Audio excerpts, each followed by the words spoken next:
Hey, Girl Scouts. My name is Lauren, and I'm a Community Development Manager out of the Cincinnati office. And today we're going to be learning about one of my favorite activities, backpacking. We're going to hang out here for a minute or two to wait for everyone to join the live. So when you get here, write in the comment box what your favorite place to go camping or backpacking is, or if you haven't been, somewhere you would like to go. We are down here in my basement, which I know is a little weird, but I thought that this would be an appropriate place to be since this is where I store all of my gear. You can see behind me, I have a plethora of tents and sleeping pads and all sorts of backpacks and outdoor gear. So this is where I store all of my backpacking and camping items.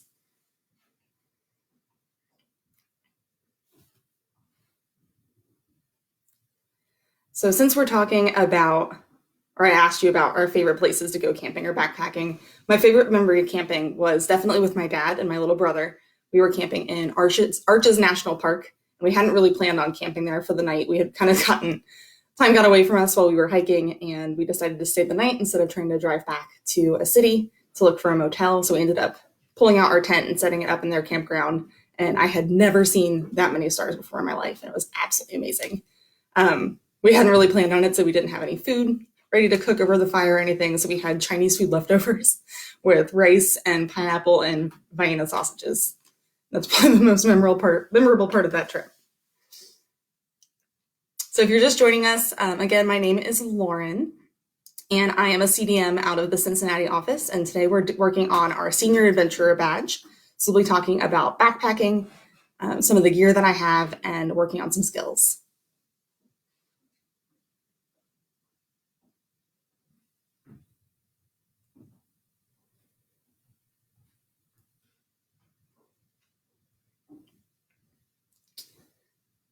So while we're hanging out, if you'd like to introduce yourself in the comments and let me know your favorite place to go hiking or camping or backpacking, that would be awesome. I would love to hear where you guys like to go.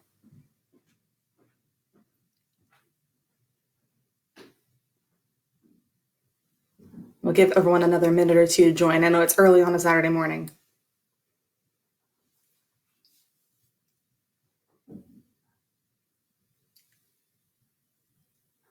So you had a couple of friends join us. Good morning.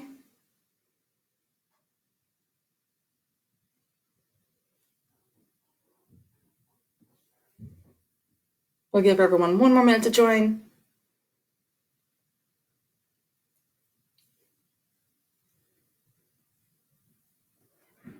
I know that I am ready for it to get warmer outside. I had to grab a jacket. That way, when we go outside to do our bear bag hanging, I won't freeze. I'm ready for the warm weather to come back.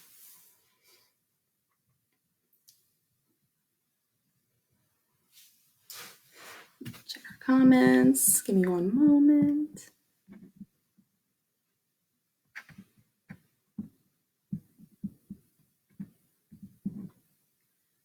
Hi, Angie. Camp Ledgewood, very cool. Got a lot of people that love our Girl Scout camps, which is amazing. From Puerto Rico, oh my gosh, I would love to go camping on the beach. That is something that I have never gotten to do, and it is high on my list. I agree, beach camping would be very cool. All right, so we've given everyone a few moments to join us, but we're gonna go ahead and get started. So today we're gonna be working on steps 1, 2, and 3 of your Senior Adventurer badge, and I have resources that will post in the event page on Facebook for steps 4 and 5 once we're finished here. Right now, we're going to do steps 1 and 3 first, since we can do those here in my gear closet, and then we'll head outside for step 2 at the end. So first things first, what is backpacking?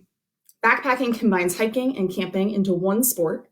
To truly be backpacking as opposed to just camping, you need to have spent one night in the outdoors, and you can only use what is in your backpack. So you are carrying everything that you need for the duration of your trip on your back, which I think is one of the coolest parts about backpacking, is that feeling of empowerment and self-sufficiency that you can be 2, 3, 4, 10 days away from the front country and you have everything you need right there with you.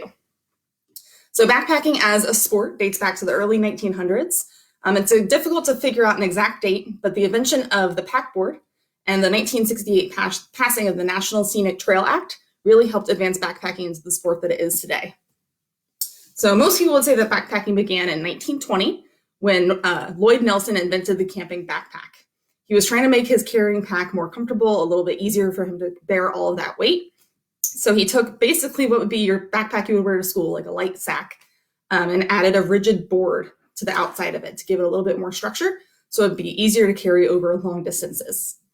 Prior to this invention, your backpack was very much just like a backpack that you would wear to school. So no really structure to it whatsoever. You just toss everything inside, zip it or satchel it closed, and carry your things with you. If you've ever tried to carry all of your books in a really heavy backpack, you know that that's not super comfortable and definitely wouldn't be comfortable to carry over long distances or up and down difficult trails.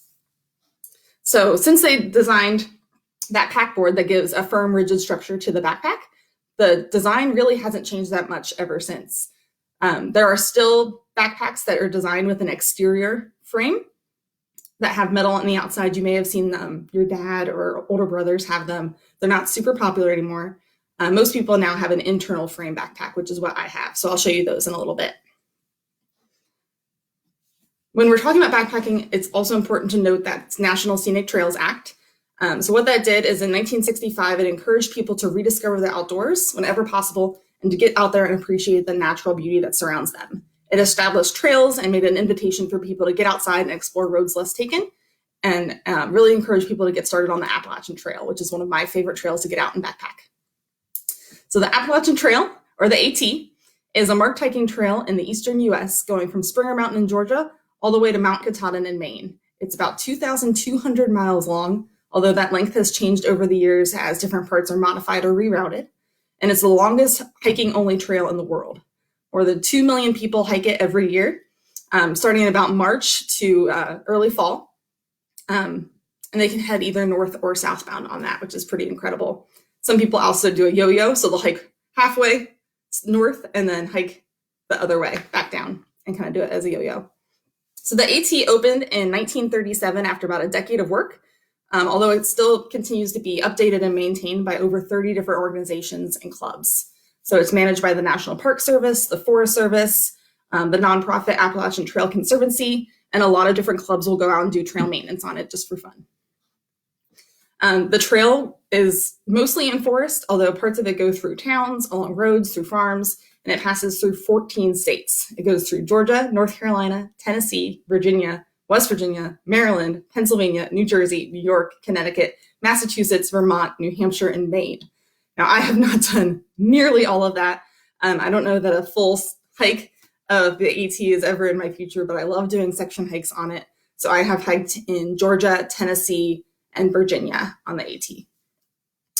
The AT, so the Appalachian Trail, the Continental Divide Trail, or the CDT, and the Pacific Crest Trail, or the PCT, form what is known as the Triple Crown of hiking in the US. So they're the three major long hiking trails for backpacking in the United States.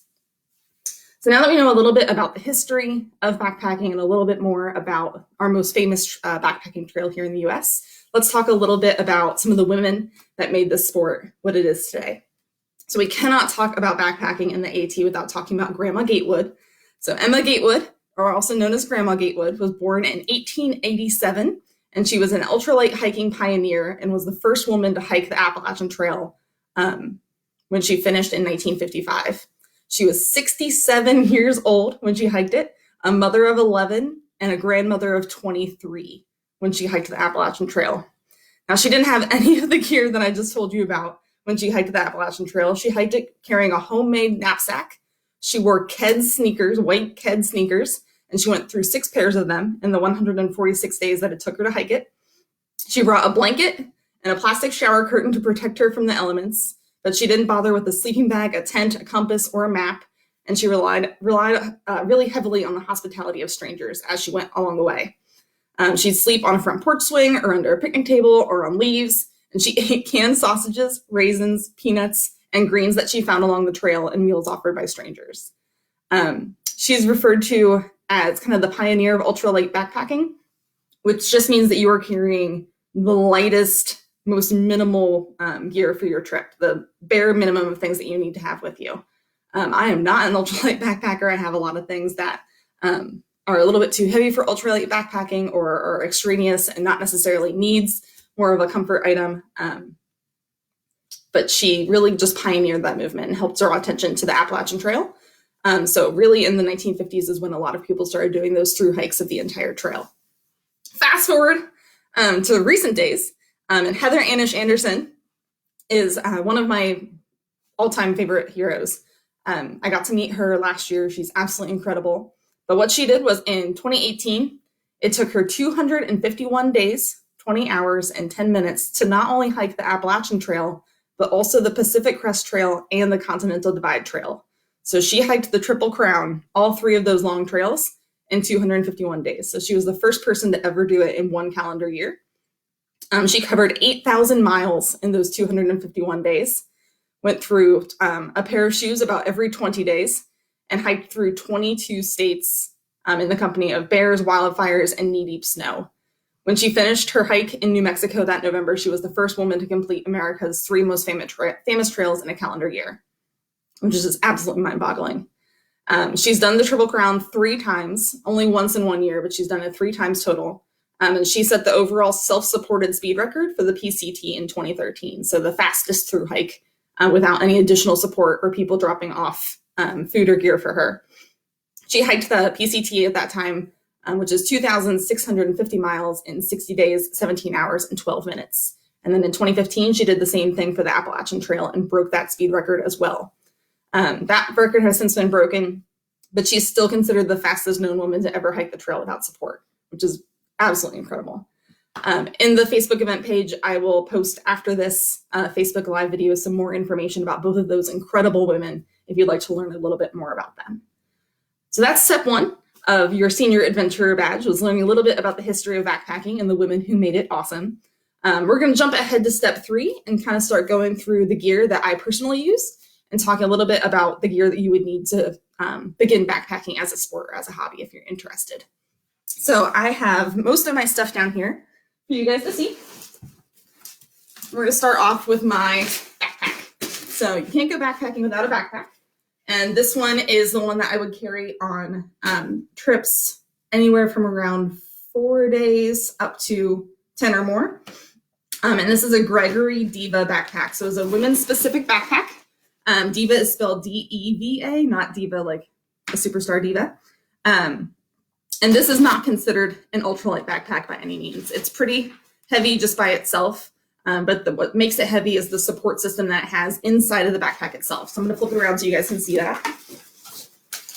So this is the back of my backpack, and it has an internal frame, but a lot of padding on the outside to make it more comfortable to bear that weight over long distances. So I can hike for 10, 12, 14 hours a day and have the support that I need to carry that weight on my backpack.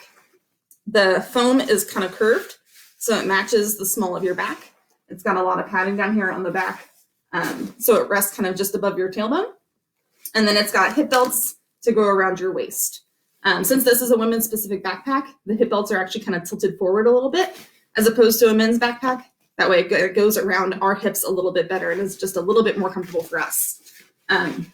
But this, even with all this padding and all of the structure on the outside, is still considered an internal frame backpack because inside the backpack itself are going to be rigid metal columns that kind of give it its shape. So this backpack is my favorite piece of gear that I have. It's kind of like the Cadillac of backpacks. It has a billion pockets. It's water resistant and comes with its own rain cover. So if you go inside the actual top of the backpack itself, it has a rain cover that came with it. So if it starts to pour, I can put that cover on there and keep all of my gear dry. A lot of backpacks will have some sort of reservoir on the inside or a pouch or a sleeve. That way you can put a hydration bladder. That way you can drink from a tube while you're hiking and not have to worry about finding a water bottle. This one actually has a removable hydration pouch. So it comes out and turns into its own tiny little backpack. So once you get to your campsite and set up your tent and have all your gear out of your backpack and you want to go walk around a little bit, you don't have to put this gigantic behemoth of a backpack back on. You can just carry a tiny little day pack that came with it. My other thing that I really like about this backpack, as opposed to my other one that I'll show you in just a second here, is that most backpacks have just one large opening in the top. This one also has a large J's-shaped zipper on the front, so you can open it like a duffel bag as well. So it's a lot easier to access all of your gear inside because you don't want to completely unpack your backpack every single day when you set up your camp. You want to be able to access the things you need at that time, put it back in, and be able to go in the morning quick and easy and not have to take 10 minutes to repack your backpack every single day. So this is my big backpack. This one is a 80 liter, is what it says on the bag itself. See if I can show you that right there, which is the storage capacity that it has. It can hold 80 liters worth of gear. Now, since this one is on an extra small frame, it actually loses 10 liters from that. So really, in all actuality, it's about 70 liters in carrying capacity. My other backpack is a bit older and a lot smaller. So this one is a Deuter 45 liter backpack. It's much smaller, a lot lighter, has a similar support system on the back, but not nearly as beefy as the other one. So it's not quite as comfortable if you're going to put a lot of weight in it. But this is a good one for a 1 to 3 or 4 day trip, depending on how much you're carrying. It does not have a rain cover. It is not water resistant. And it doesn't have all of those fun zippers and pockets and things like that to make it easier to access your gear. It just has the one main pouch in the very front that you can open up. What I do like about this one versus the other one is something that Deuter does on all of their backpacks. And this is just a fun thing that you can see on the different brands. So on the inside of their backpacks, they actually give you the rescue information for if you were lost. So they give you Morse code. They give you the hand signals that you would need to signal an aircraft. Granted, these are all in German. They have German emergency phone numbers in there, which I think is pretty fascinating. So it's just really cool to see the different ways that brands give you tools to help you stay safe while you're backpacking. So I had the 80 liter, I had the 45 liter backpack. Now, if you're going out for just a short hike, just one day hiking around, you're not planning on camping or anything like that, you definitely don't need backpacks this large. So I do have a small day pack. It's actually smaller than your backpack for school, probably. This one's about 15 liters in size. But the reason I wanted to show you this one is because this brand does something really cool. So I had a Deuter for my small one. I had a Gregory for my big one. This backpack is an Osprey brand. They make backpacking backpacks as well, not just day packs like this one. But every single one of their buckles on their packs is also a safety whistle. So another thing that you should carry with you when you're backpacking, but they built it right into the backpack. So on the clip itself, don't know if you can see, it's got a little hole in there and you can never lose your whistle and it's always right there attached to your chest if you ever need it, which I think is pretty cool. So that's the backpack that I would carry just for a day hike. All right, so those are my 3 backpacks that I have down here with me. You also need to have something to sleep in. I have a lot of friends that use hammocks when they go backpacking. I personally haven't tried hammock camping yet while on a backpacking trip. I usually sleep in my tent. So I have a pretty small 2-person tent. It is a Kelty Circuit 2. And it is a pretty basic tent. So it has 2 poles. It looks just like your traditional tent, just shrunk down to a smaller size. It has a rain fly that's waterproof and a pocket on the inside and 1 door, but that's it. The reason I got this tent is because it's a 3-season tent, so it's good for spring, summer, and fall. And it's fairly light at about 4 pounds, 2 ounces. Now that I've been backpacking for quite a bit longer than when I purchased this tent, it's not the tent that I would purchase because it has 1 door. And if you ever take a friend with you backpacking, it's nice to have a tent that has 2 doors so you don't have to crawl over your friend if you have to get up to go to the restroom or you want to get up early and make coffee or anything like that. But this tent was fairly affordable. It was $80, and it's done a really good job for me so far. And as tents go, it's pretty light. My sleeping bag is going to be a Marmot trestle bag. Now, this is a little bit bigger than I would prefer it to be, but it is a synthetic bag. So it is not made out of down, so it doesn't compress quite as small. So this is not the ideal backpacking sleeping bag, but it's one that works for spring and fall. I don't typically use it in the summer just because summer is so hot around here, and I am saving up for a down sleeping bag. A down sleeping bag that keeps you just as warm as this one would compress down to about this size. So definitely makes a difference in how much you can fit in your backpack and how heavy your backpack is. So down sleeping bags are fantastic if you can find one, or if you can find one on sale that's affordable. They work really well and they compress much smaller. To sleep on, I actually use a Thermarest sleeping pad. This one is mine. It weighs almost nothing. It's about the size of a water bottle. To compare that for you with the one that we use for, or the ones behind me, it is much smaller, maybe about a third of the size, half the size as this one, and it weighs about half as much as that larger one. So a little bit smaller, just as comfortable.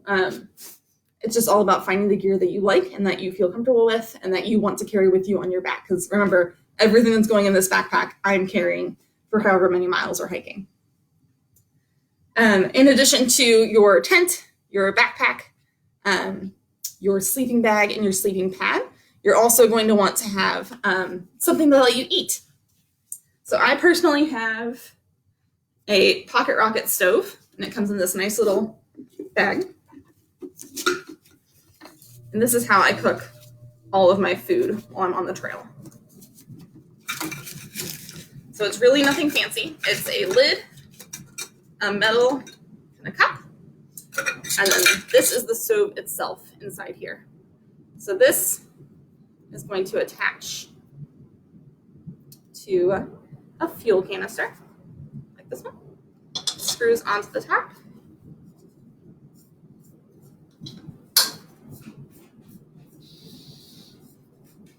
Like that. And then my cook pot would rest right on top of there.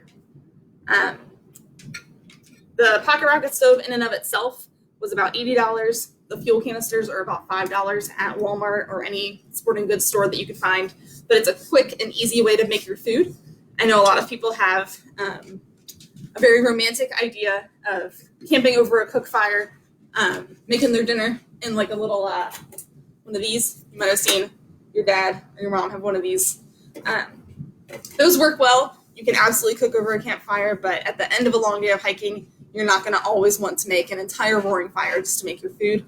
You want something quick and easy, just like you want to be able to microwave a meal here at home. So I use that pocket rocket stove to cook backpacking meals. So instead of carrying heavy food or PB&J sandwiches, which a lot of people do, I carry these backpacking meals. They come in a variety of flavors and brands. You can find them for just about anything you'd like. I've even seen backpacking guacamole, and that's what I'll make for my dinner. Another option for fuel, similar to the one I just showed you, is a jet boil. This is just the fancier version of the stove that I had. This one has a wind guard here at the bottom, so your flame is a little bit more supported, and you don't have to worry about wasting fuel. And the best part about this one is it also has a handle, which sounds silly, but makes it so much easier to get your food or your hot water out of the jet boil. Let's see here. What else do I have out for you? I didn't show you my pillow. I also have a small inflatable pillow. It inflates just like the sleeping pad did, but packs down really small. It weighs basically nothing, and it makes a big difference for your night's sleep. When I started backpacking, I didn't want to have a pillow, and I was just rolling up my clean clothes and stuffing it in a stuff sack and using that as a pillow, and it just was not super comfortable. And the one thing you really need when you're backpacking and hiking long distances is a good night's sleep. So I invested in that pillow, and I absolutely love it. We also have water that we're going to need, depending on where you are. It might be easier to find than other places. Some backpacking trips, you'll have to carry most of your water with you. Luckily, here in Ohio and in Kentucky, where I spend a lot of time backpacking, we have lots of streams and creeks available. So I actually use water filters. So I personally have a platypus water filter. And this one is really easy to use because it's a gravity-fed system. So the way it works is there's a clean and a dirty bag for water. You fill your dirty bag of water, and it says dirty on the bag itself. I'm not just calling it dirty. Fill it up in your creek or in your stream. Attach a hose to it. It goes through a filter, and it filters out in that clean bag. And now you have 4 liters of water that you can carry with you anywhere you're going. I also have an Msr filter, which is not my favorite, but it does work really well, and it's a little bit more affordable. This one is going to screw right onto the top of your Nalgene water bottle. This end of the hose is going to float in your stream or your creek, wherever your water source is, and then you are just going to pump and fill up your water bottle just like that. This one works really well in areas where the water is not super sandy or silty, so not the Red River Gorge. It has a ceramic filter on the inside that you'll have to clean out every couple of days or so. And it only will attach to that Nalgene water bottle. So you can't fill up a larger item from that pump. You'd have to fill up your Nalgene and then pour it into another container to take water with you somewhere in a bigger quantity than just your Nalgene water bottle. So they work well, but I personally prefer the Platypus because you can carry 4 liters of water with you anywhere you're going. Or if you're filling up more than one water bottle, much quicker and easier. The other thing that I always have with me is going to be my beacon. So this is the beacon that I personally use. It's called an ACR Rescue Link, and it is the call in the helicopters button. So if anything were to ever happen while I'm out on a backpacking trip and I don't have cell phone service and someone has been injured or we need help, this is how I'm going to call for help. So it has an antenna. It comes out just like that. It tells you to have a clear view of the sky. It actually has directions on the back for exactly how to use it. So it's pretty stupid proof because when you're in an emergency situation, you're not always thinking the clearest. And then you're just going to hit the power button and it's going to send a GPS signal to the Forest Service, to the National Park Service, to local law enforcement, telling them exactly where you are. This one, that is all you can communicate is your location. They do sell fancier ones that allow you to text people or make phone calls. But this one is pretty affordable and it gets the job done and it lasts for 3 years. So you don't have to worry about it for 3 years, which is pretty cool. All right. So outside of all of this stuff that I'm carrying, you always are going to need your 10 essentials, which are the bare minimum, bare basics of things that you're going to want to have with you on a trip. So when I talk about 10 essentials, we're talking about something to make fire, first aid, extra clothes, sun protection, navigation, light of some sort, a map, a knife, food and water, and shelter. I know that sounds like a lot, but I carry those things on every single hike I do, whether it's the 80-liter backpack and I'm going out for 10 days, or if it's the 10-liter backpack and I'm going out for just a couple of miles. And that doesn't have to be a lot of stuff. So this is my kit that goes in my day pack, that tiny little 10-liter backpack. And it has all 10 of those things inside of it. It's got a flashlight here on the outside. It's in a waterproof dry bag, so everything inside is safe. It's got all 10 of those things. It has a fire starter. It has mini first aid kit just for one person. It's got a contractor trash bag to work as extra clothes or as shelter in case I got stuck somewhere overnight. I see someone asked, I want to answer this before we get too far away from it. The beacon, this one was about $150, $175. The more expensive ones are called Spot, and they are typically around the $200 to $250 mark, but they last for forever because you just pay for an annual subscription to be able to send those texts to your friends. Those ones are actually pretty cool because you can actually hit start hiking when you start your hike, and you can hit end hike when you end your hike, and it'll send a message to 3 people that you have pre-chosen. So they'll know that you are safe in your campsite for the day, which is pretty cool. So all 10 of those essentials are in that tiny little bag. So it doesn't have to be anything crazy. It doesn't have to be a stove and backpacking meal to count as food. It can be a power bar. It doesn't have to be a sleeping bag and tent for shelter. It can be a bright orange contractor trash bag that you can climb inside if it starts raining or if it gets cold and you're stuck somewhere. But those things are the things that are going to save lives. And when you're going out for a day hike is when you're most at risk because you're not planning on being out overnight. So always remember those 10 essentials. I'll list them in the event page as well, so you guys can check those out. In that 10 essential list, we talked about first aid. This is my first aid kit. You can buy them at Amazon. You can buy them at Walmart, REI, anything like that. They're specifically for outdoor backpacking and camping. This one's made for a group of 1 to 5 people for multiple days. And it's going to have your basic first aid supplies in it. So you're going to have your Band-Aids and your alcohol wipes and things like that. This one also has thermometer. Let's see if I can pull it out for you. These are in high demand these days. Can't find them on Amazon.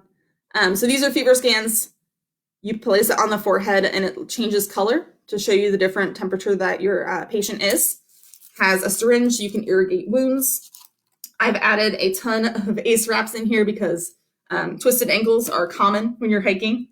It's got anti-itch stuff for bug bites, just a little bit of everything. And I add my own personal medications in here as well. So if there's any medications that you take on a routine basis, always have extra of that in your first aid kit also.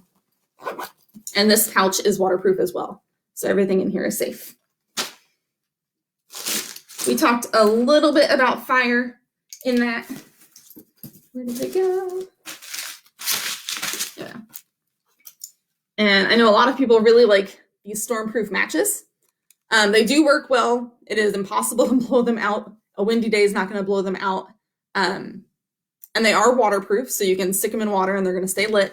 But they do get soggy, and the box itself can get soggy. So if you've ever held a matchbox that's gotten exposed to just moisture at all and it gets kind of damp, the strike pad doesn't work anymore, which is what's wrong with this box right here. So all these matches inside work and they're good, but the strike box itself is now useless because it's gotten wet. You can still strike these on rocks and they'll still light, they still work, but I'm not going to trust my life with these matches in a strike box that may or may not work. Same thing for lighters, depending on where you are. Altitude can have an effect on lighters. Water can have an effect on lighters. If you leave it out overnight and it gets damp, they might not light the next time. So I personally don't rely on any of those, and I have a striker. So this is going to be the rod. This is the striker. They've got two nice little indents so you can put your thumbs comfortably in there. And then this is just going to strike down to make a spark. And this is what I carry in my backpack. I've also got one in my car just for emergencies, specifically to start fires. Sometimes it's tough to find tinder, teeny tiny tinder, when you're looking to start your fire. So I also carry a fire starting tinder with me in my backpack. This one's called Wet Fire. It'll light when wet. You can crumble it up and break it into smaller pieces and use it multiple times. It was actually designed by the military and it costs $1 for this package. So this is what I carry for my fire starting kit when I'm backpacking. There's all sorts of different strikers that you can buy, different fire starters. This is just the one that I preferred. I want to say it was around $10, and it's called Light My Fire, which I thought was really cute. But find somewhere that'll let you play with them and try different ones and see which one works for you. They all will get the job done, but one I have found you'll find the one that works best for the way that you're trying to strike it. So this is the one that I liked. I think we've gone through just about all of my gear minus my boots, which I know we said we talked about boots. Oh, one more thing. I do also have a can of bear spray because we like to go hiking in the Smokies where there's lots of bears. It's good to have as a backup. I've never known anyone that's had to use it, but good just to have on you if you want to feel a little bit safer. Works a little bit like pepper spray, just a lot stronger and a little more scary. All right, so we finally made it to boots. So these are my boots. They are La Sportiva Nucleos, and they are waterproof new black leather boots, and they are a mid-ankle height. And we're going to put them on and talk about how to fit them.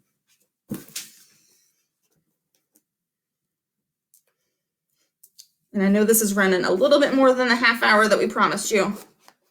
I hope you are enjoying. All right. So this is my unlaced boot. It's been laced up the middle in a normal way, just like you would lace your sneakers. This is good for me, just the way that my foot is shaped. If you have a more full volume foot, so maybe the top of your foot is a little bit larger. I have pretty flat, narrow feet on the top. You can actually skip spots in here, and it'll give you more room on the top of the shoe. So if you ever feel like there's a pinch point on the top of your foot, or you feel like that lace is rubbing or pushing on the top of your foot, you can always skip making one of these X's and just leave it blank and just keep lacing it up the top. And that's going to give you a little bit more room on the top of your foot. If you have issues with your foot sliding forward, you can actually do what is called a surgeon's knot. So if you tie your shoe normally, just making that little guy, send it through one more time. So all I did was loop that around one more time. Pull that nice and tight. That's actually going to hold the tension of that knot by itself and keep your heel kind of pushed back into the back of your boot a little bit more. So you don't have to worry about your foot sliding forward.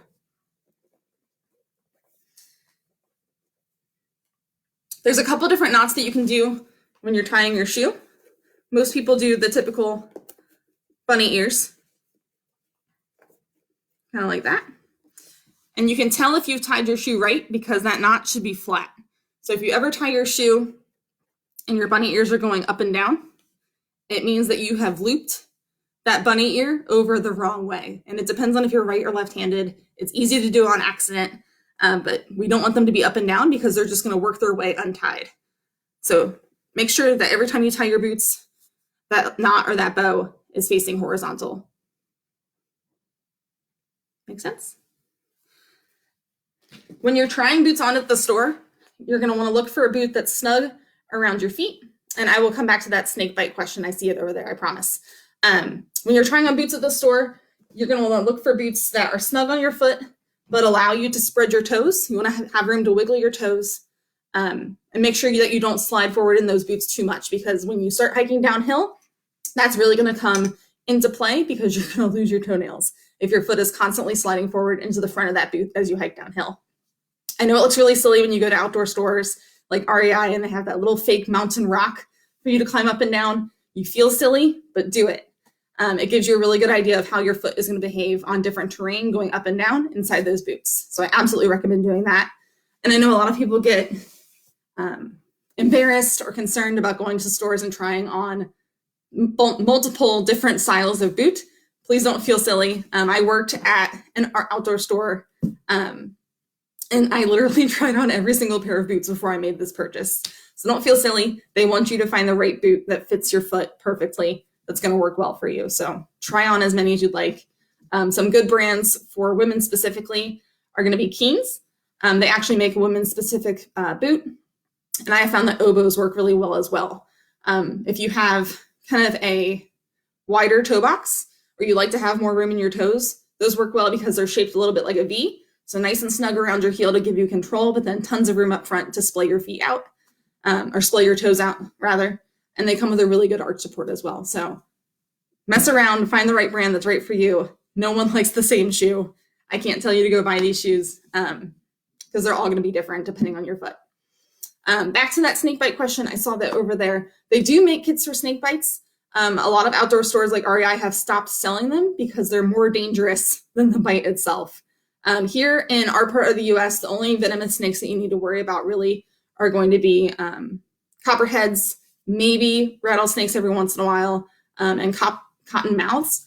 And everywhere that you're hiking in this area, for that bite, you have plenty of time to get to an urgent care or hospital or a doctor's office without having to use a kit like that. They found that those kits don't work well. They make the injuries worse. The best thing you can do if you accidentally get bitten by a snake while you're hiking is take a marker. I've got a marker in my first aid kit, just a Sharpie, draw a circle around it so you can keep track of where the inflammation is. So if your foot is getting redder, if you can, sit down somewhere and wait for help to get to you. That would be best. So if you're out on a day hike, you're not too far away from the parking lot or the trailhead, rest, take off any restrictive clothing. So if you're wearing really tight leggings, take those off or cut them off at the knee. Take off your boot. You want to kind of try to keep your heart rate down, because if you get excited and get super scared or you start running back to the car, your heart rate's going to elevate and it's going to pump the blood through your system faster. So you're going to feel the effects of that venom a little bit faster than if you had just kind of chilled for a minute. All of the snakes that are venomous here in this area, you have plenty of time to get to the doctor. So I wouldn't recommend the snake kits personally.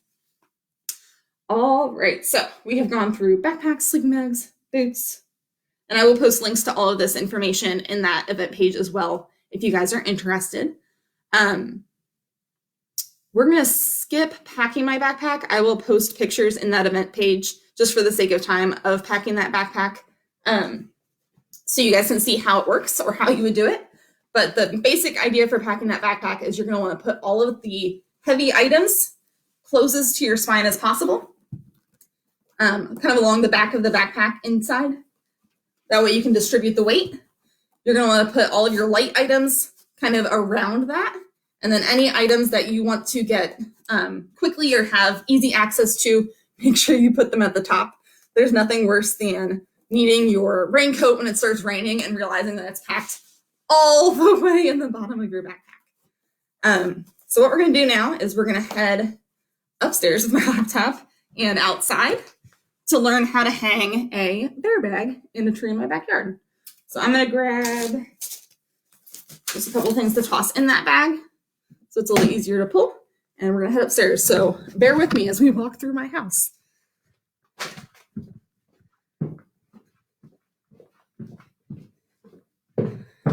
Things I never thought that I would be doing is walking through my house with a whole bunch of Girl Scouts on my laptop.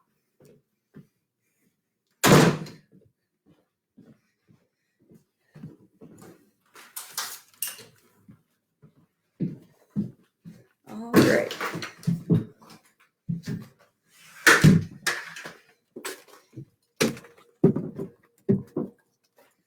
Okay, so we are now in my backyard.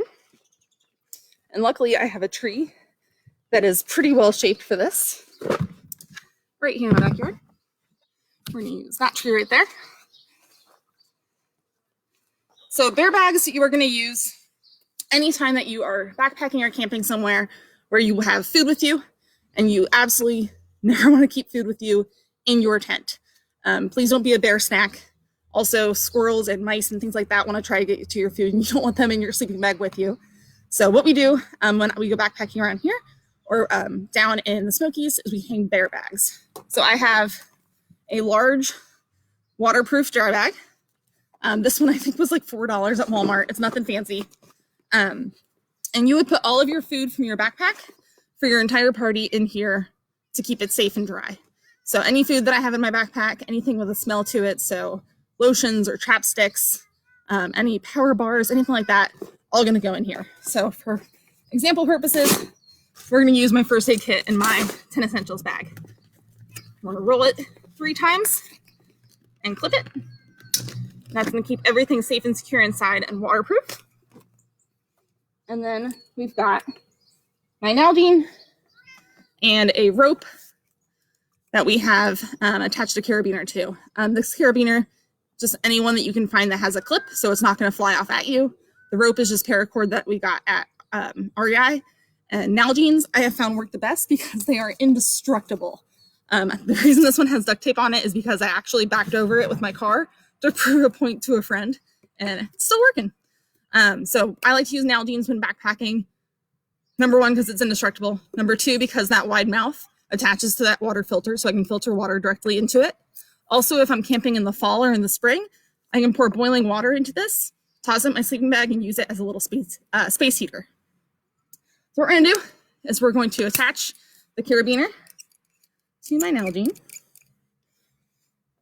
And then the goal is gonna be to toss this over that tree branch. It doesn't always happen on the first try. But what we're gonna do is use the Nalgene to get the rope over the branch so we can pull our bear bag up. This is usually when most people get hurt. Believe it or not, someone actually died on an outdoor adventure, not with me. This is a decade ago, because they put it in a tree that wasn't stable. So make sure that you're checking the health of your tree. You don't want to put it in a tree that's dead or it's going to fall over if you pull on it. And watch when the water bottle goes over the branch that it doesn't come back and pop you in the face. But we're going to try to toss this up there. Now, ideally, when you're looking for somewhere to hang your bear bag, you're going to look for a branch that is about 10 feet off the ground. And you're going to want to be about 5 to 10 feet away from the trunk of the tree. That way a bear can't climb up the tree, grab your stuff, and make off with all your food.